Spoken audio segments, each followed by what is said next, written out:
Tu traverses un moment difficile, respire. Dieu est avec toi. Il y a 21 mois, ma vie a pris un tournant décisif. Je n'y avais pas pensé. Je ne l'avais pas prévu. J'ai mené mes journées comme toutes les autres.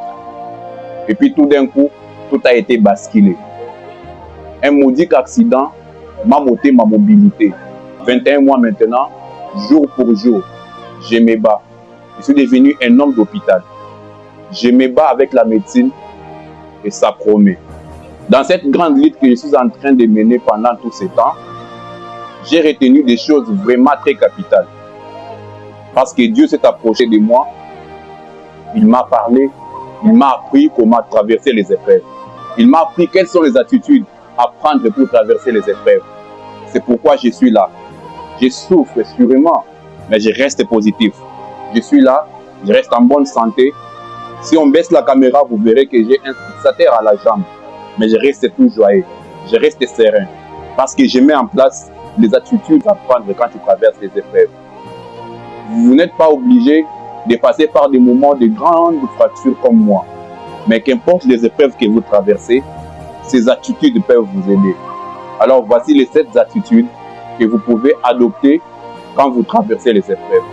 La première attitude nécessaire qu'il faut adopter quand nous traversons les épreuves, il s'agit de rester calme. Vous savez, quand nous traversons des moments difficiles, il nous est recommandé de rester calme en tant qu'enfant de Dieu. Parce que notre calme démontre que nous faisons confiance en Dieu. Si nous voulons traverser les épreuves en nous basant sur notre force, nous n'allons jamais y arriver. Mais si nous montrons que nous nous basons sur la foi, en faisant confiance en Dieu, nous devons de rester calmes. La Bible dit dans Exode 14:14, restez calme, l'Éternel combattra pour vous. C'est que qu'importe ce qui arrive, nous devons de rester calmes pour prouver notre foi à Dieu. La deuxième attitude qu'il faut avoir quand on traverse des épreuves, c'est celle qui nous demande de parler à Dieu. Quand tu traverses des épreuves, il faut parler à Dieu. Parce qu'au premier point, nous avons parlé de rester calme pour démontrer notre foi à Dieu. Mais je ne peux pas traverser quelque chose si mon papa ne le sait pas. Sûrement, Dieu sait tout ce qui se passe. Mais il nous est recommandé d'aller lui parler pour lui dire ce qui se passe. Répare ton cœur devant Dieu. Quand tu gardes les pensées de ton cœur, ils vont t'affecter psychologiquement. Mets-toi à genoux si tu le fais. Prends n'importe quelle position que tu peux prendre. Parle à Dieu. Parle-lui. Ouvre-lui ton cœur. Demande-lui tes attentes. Montre-lui ce que tu demandes. Dis-lui ce dont tu as besoin. Parce que si tu restes silencieux, si tu ne t'ouvres pas, tu vas en souffrir. Alors le Seigneur, quand tu lui parleras, il saura les désirs de ton cœur, il saura comment t'accompagner. Alors parle d'abord à Dieu en deuxième position.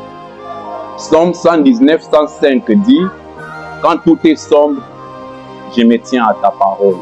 La troisième attitude qu'il faut adopter pour bien traverser ces épreuves, il faut se tenir à la parole de Dieu. Sûrement, nous avons placé notre foi en Dieu. Alors, il faut se tenir sur toutes les promesses que Dieu nous a données à travers la Bible. Pour nous, les enfants de Dieu, quand nous traversons les moments difficiles, la Bible nous promet par exemple que pour nous, les enfants de Dieu, nous qui avons accepté Jésus-Christ comme Seigneur et Sauveur et qui vivons pour lui ressembler, toutes choses concourent à ceux qui aiment Dieu. Ceux qui aiment Dieu que nous sommes. C'est une grande promesse. Quand nous nous retrouvons dans une situation très difficile, tenons-nous à ce que Dieu dit. Parce que par exemple, quand Dieu dit toutes choses concourent à ceux qui aiment Dieu, nous allons rester tranquilles, nous allons rester calmes et nous allons bien traverser nos épreuves. Parce que nous avons l'assurance que la promesse est que toutes choses concourent à ceux qui aiment Dieu. Tenez-vous à la parole de Dieu, tenez-vous aux promesses que Dieu nous a données à travers la Bible. Le quatrième point, qui est aussi très capital, revient à dire n'abandonne pas. Sûrement tu traverses les épreuves, sûrement tu traverses des moments difficiles. Oui, ces moments sont en train de perdurer. Tu as placé ta foi en Dieu et tu es resté calme. Tu es en train de te tenir à la parole de Dieu. Mais cette attitude va beaucoup t'aider à ne pas sombrer psychologiquement. L'attitude de ne pas abandonner. Quand nous faisons confiance en Dieu, nous considérons que nous sommes en train de traverser un parcours que quelqu'un d'autre est en train de gérer, quelqu'un qui a toutes les possibilités, quelqu'un qui a toutes les capacités à tout faire. Alors, il est vraiment important, il est vraiment impératif de ne pas abandonner. De ne pas abandonner la foi, de ne pas abandonner les attitudes que tu prends, de ne pas abandonner la confiance en Dieu pour continuer de vivre tes épreuves et de tirer profit de celles-ci. La cinquième attitude, c'est une règle. Reste obéissant, même blessé. La Bible nous dit dans Jean 15, 10, l'amour pour Dieu s'éprouve dans l'obéissance. Vous savez, nous avons tous accepté Jésus-Christ comme Seigneur et Sauveur. Tout allait bien. Nous n'avions aucun problème. Alors, quand on n'a aucun problème, nous pouvons accepter n'importe quelle décision qui nous arrive.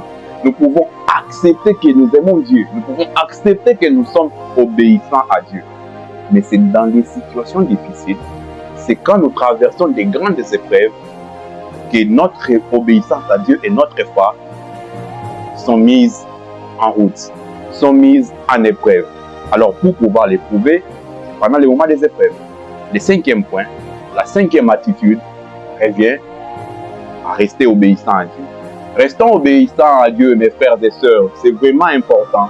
Et ça va beaucoup nous aider à bien vivre nos épreuves et à tirer profit des textes. 2 Corinthiens 4,13 nous dit, dis ce que tu crois, pas ce que tu ressens.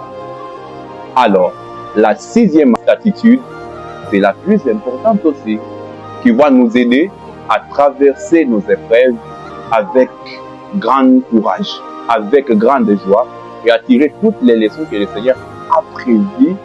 C'est parler parfois, pas par peur. Tu vas te plonger dans la présence de Dieu. Tu vas vouloir parler de Dieu. Tu vas vouloir parler aux autres qui sont autour de toi.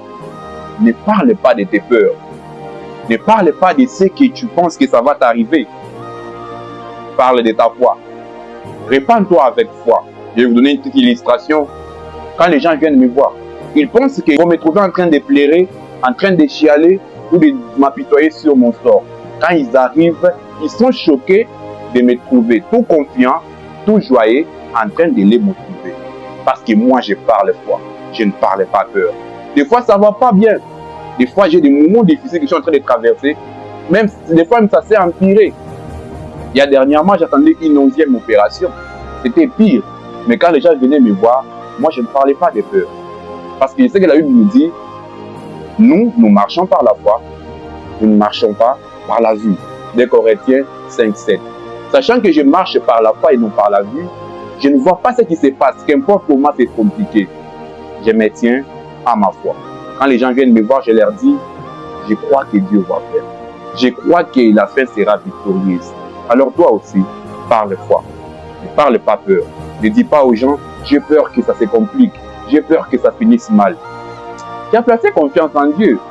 Tu es enfant de Dieu. Parle la foi. Ne parle pas peur.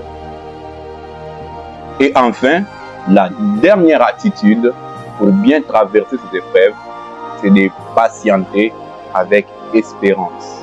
La Bible nous dit dans Ésaïe 40, 31, l'espérance renouvelle ta force. C'est qu'à chaque fois que les situations difficiles que tu traverses, à chaque fois que l'épreuve que tu traverses s'empirera, l'espérance redoublera ta foi. L'espérance te redonnera la force. Alors, garde toujours ton espérance en Dieu. À chaque fois que les choses seront compliquées, ne te tiens pas sur les épreuves. Tiens-toi à l'espérance. Ça boostera ta foi, ça boostera ta force et ça t'aidera à rester serein dans tes épreuves. Pour nous, les enfants de Dieu, nous avons reçu une très grande grâce. C'est que nous pouvons traverser les épreuves tout en restant espérants, tout en restant serein, sachant que la fin sera glorieuse. Parce que notre Père s'occupe de tout. Notre Père est capable de tout faire. C'est vraiment une très bonne nouvelle pour nous, les enfants de Dieu. Pour conclure, je vais te dire ceci. Tu n'es pas en train de traverser une histoire vaine. Ce que tu traverses c'est ton témoignage, c'est ton histoire que Dieu est en train d'écrire. Je ne saurais pas identifier la nature de tes épreuves. Je ne saurais pas identifier la nature des problèmes qui sont en train de te tourmenter. Je ne saurais pas identifier la nature de ce qui te met à terre. Moi, je traverse mes épreuves. J'ai une fracture, j'ai perdu ma mobilité et je suis en train de la reprendre parce que je commence à me tenir debout. Mais toi, je ne sais pas ce que tu traverses. Écoute, ce n'est pas vain, c'est une histoire. Et fais des efforts pour qu'à chaque étape de ton histoire, d'apprendre une leçon. Parce que quand nous traversons les épreuves, ce n'est pas pour rien. Dieu favorise les épreuves pour affermir notre obéissance, pour affermir notre foi. Traverse tes épreuves avec courage, foi et sérénité. Que Dieu vous bénisse. Nous nous retrouverons pour la prochaine vidéo. Abonnez-vous à notre compte et restez connectés.